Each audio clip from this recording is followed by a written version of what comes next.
Consternation in the Kojefa neighborhood in Village, Douala 3 municipality after the macabre discovery of the lifeless body of a 2-year-old boy who went missing yesterday. He was only discovered today dead.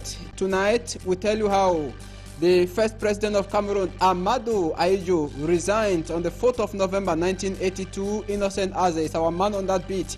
Reactions from Cameroonians after the resignation. We shall equally be talking about the installation ceremony of the new Attorney General here in Litoro. This and more will constitute this day's edition of the news.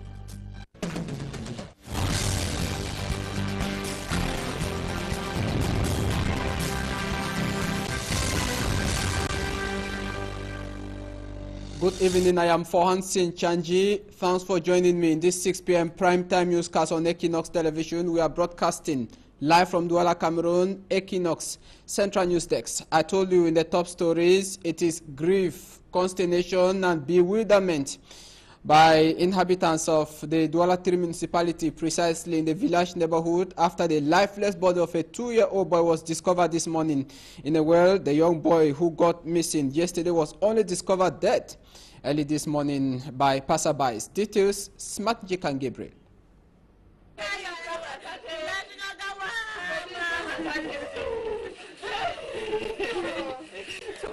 Shock and consternation gripped the population of Kojefa, a quarter in Village neighborhood of the Douala 3 municipality, early Friday morning.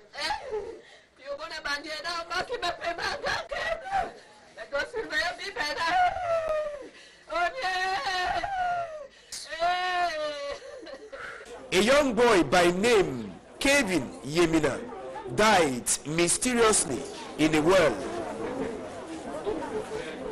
According to Kevin's mother, Estelle, her son was discovered missing at 5 p.m. Thursday.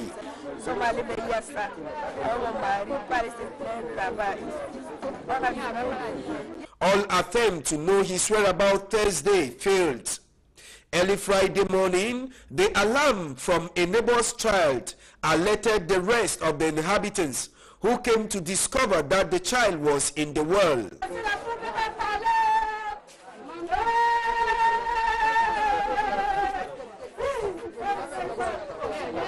Unfortunately, dirt and blood oozing out of his nostrils. Before the arrival of the forces of law and order, the body of Kevin Yemina has been retrieved from the well. The remains of young Kevin Yemina was immediately taken to his village in the east region of Cameroon, where the family plans to carry out a traditional autopsy before finally laying him to rest.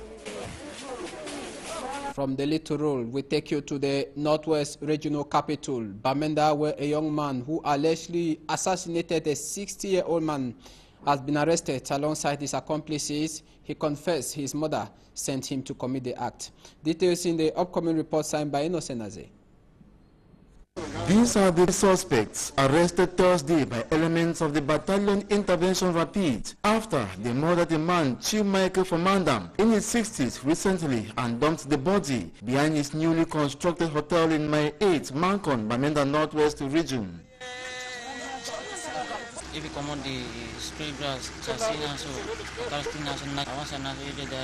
The prime suspect, Joe Pius Anye, as young as he is, was sent by his mother to kill the 60-year-old man with agreement she will pay him an undisclosed sum after the assassination.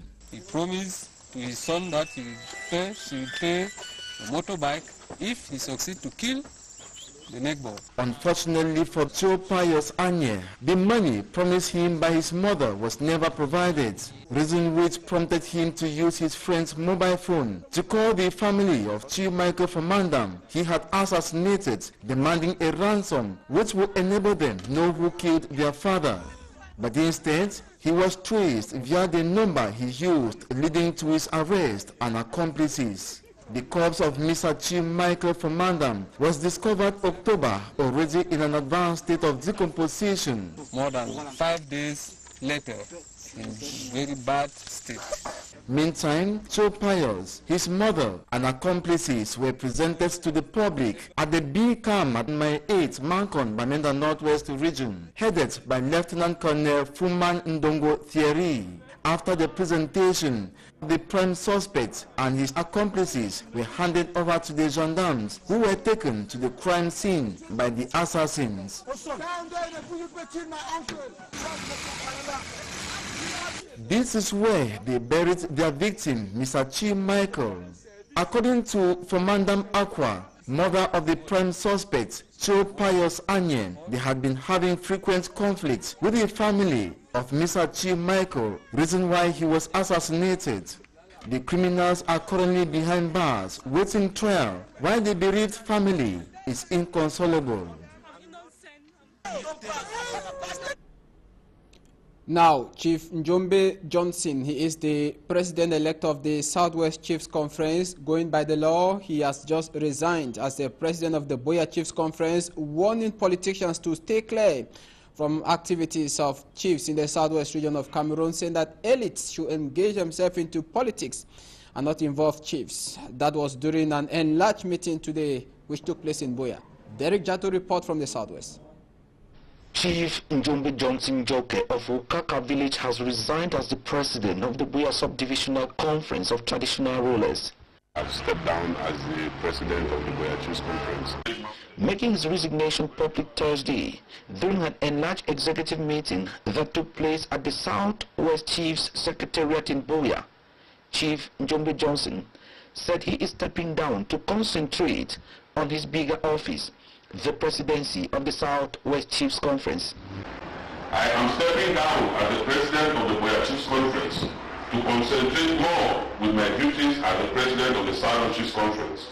I promise that I will not fail you until that our dream comes to fulfillment. Chief Njombe Johnson is certainly aware that from when he was elected as the Southwest Chiefs Conference president, his office has known no peace. Then today, just because say na me I win, they say no, I'll be 40 years, so that I man rule. But when we constitution, no talk so. And that their sons and daughters are masterminders of these rifts for their political interests. So now our elites want to divide us. They are doing everything to divide the traditional rulers for their personal interests. And I think it's a shame because it has gone up to the level of religion. I am saying that the chiefs should be above party politics. The now acting president of the Boya Chiefs Conference, Chief Liteke Williams of Mamu village, says he has been observant and now knows what to do for the peace that has been absent to reign in Boya subdivision. What I will start with is the preoccupation to bring all the chiefs in the subdivision together, because not all of them are together. Now, on to something else. We stay talking politics there. Tomorrow, the 4th of November 2017, will clock 35 years since the resignation of Cameroon's first president, Ahmadou Ahidjo. After his resignation, it was a shocking news to several Cameroonians who, however, nursed hopes for a better Cameroon after the former prime minister, the now president of the Republic, Paul Biya, took over power 2 days after. We have this report by Innocent Aze.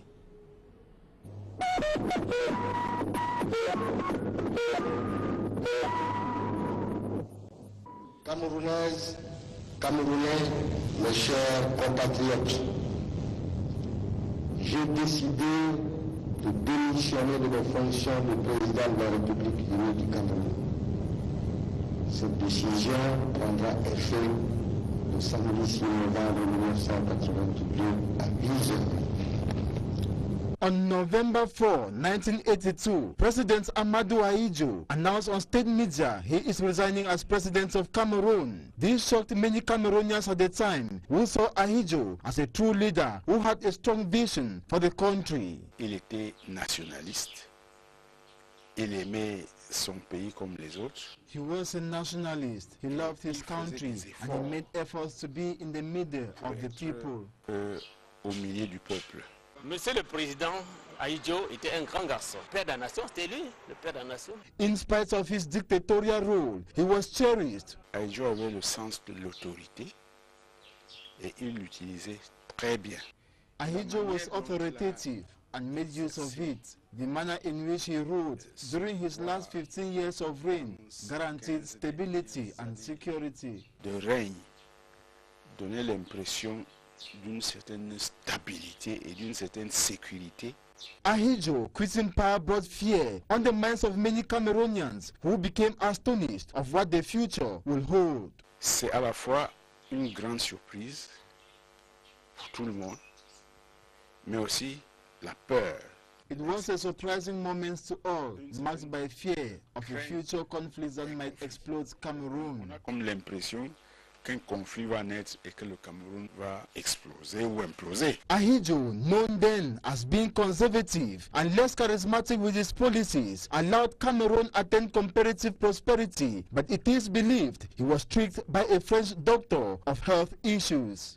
Il peut y avoir eu effectivement un complot. It could have been a coup d'etat to oust him as president. France is known so well for its intentions over Africa. D'État en Afrique. President Amadou Ahidjo, who ruled from May 5th, 1960 to November 6th, 1982, refused staying to power as president but preferred remaining as president of the Cameroon National Union. He rather appointed Paul Biya as successor, but has this been a blessing to Cameroonians? Donc les Camerounais, en principe, tout le monde était dans la joie. Hein? Croyant que peut-être celui qui vient va apporter. Cameroonians were joyful. It was hoped that the newcomer would bring a better change, but unfortunately, he rather makes promises that are never fulfilled. Le président actuel, il a aussi tout promis aux Camerounais. Many Cameroonians still hope to see the fruits of Paul Biya's regime. The State Council at the Ndokoti Court of First Instance, Yap Abdul, has been instructed to fight against human rights violation, high crime waves, as well as corruption. The Attorney General Turul was speaking during the installation ceremony, which took place some few hours ago. Mimimefo. Yes. In the presence of the Attorney General, the Littoral Court of Appeal, and other officials of the Judicial Corps in the Littoral region, the newly appointed State Council at the Ndokoti Court of First Instance takes over the command baton. Amongst the series of challenges ahead of the State Council, Yap Abdul would have to put an end to arbitrary arrest, corruption in the police corps, and what the Procureur General called abusive pre-trial detention. According to Jean-Claude Awala, these are some of the problems affecting the smooth functioning of the justice system in Cameroon. The State Council and the Judicial Police about the protection of the right to go and come. It means that, in other words, the garde à vue and the preventive detention, and it was really the main instruction we give to the State Council, to be sure that if they give an order to arrest someone, it has to be just according to the law. Because when you do it without being sure that the law provided, you expose yourself to be persecuted by the victim, who has the law in his side. Douala has been the center of high crime wave, with frequent assaults in broad daylight and at night. This is one of the major assignments of the state prosecutor. We spoke also about the criminality, because I don't have to remind you that Ndokoti is quite the region where in every neighborhood you have a great level of criminality, and to be sure with his collaborators that he exercises his function to be sure that the population is quite in everyone in each house. The preservation of the rights of mental patients would also be a priority to the newly installed State Council at the Ndokoti Court of First Instance. Now, despite the opening of the second bridge over the River Wuri here in Cameroon's economic capital, vehicles are still moving from bumper to bumper.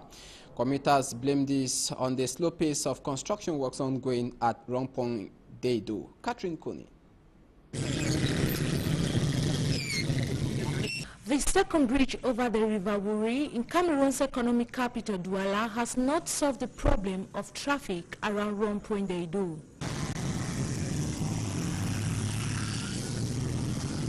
Congestion continues with vehicles plying the stretch, waiting for several hours. Since morning we have been here for more than 3 hours. It does not solve the problem. The problem should be Rond-Point. An annoyance and embarrassment to commuters who expected the second bridge was to solve the congestion problem, which has been on for long around the area. To these inhabitants, the second bridge serves no purpose as the traffic increases the more. Others say the construction work going on in a Rond-Point Deido is a major cause of traffic, and they are proposing that contractors should increase their working hours. The consequences of traffic, especially on the economy, cannot be undermined as time is money. Coming up, we take you to Makinene in the central region of Cameroon to show you the ugly face of a primary school constructed during the colonial times. Babila Jonathan in the following report says the primary school is begging for renovation. The oldest school in Makinene in the central region of Cameroon, abandoned in ruins. Buildings of the 61-year-old government primary school Makinene are in an advanced state of dilapidation. Pupils are studying in precarious conditions, exposed to all sorts of risk. When it rains, the classrooms are flooded.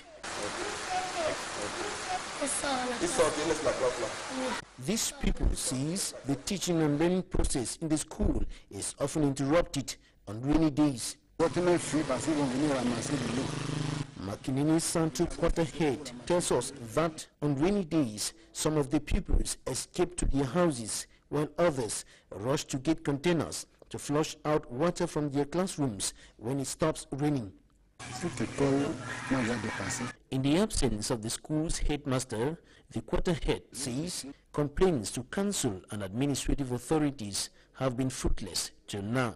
We are told the school created by the Germans in 1954, named École Principale, has not been receiving the minimum package of didactic materials sent to schools by the Ministry of Basic Education every year. The administration of the school and inhabitants of Makinene are now hoping on people of goodwill to take the school out of its deplorable state. We've come to the end of this edition of the news on Equinox Television. Thanks for watching. Have a nice weekend. Good night.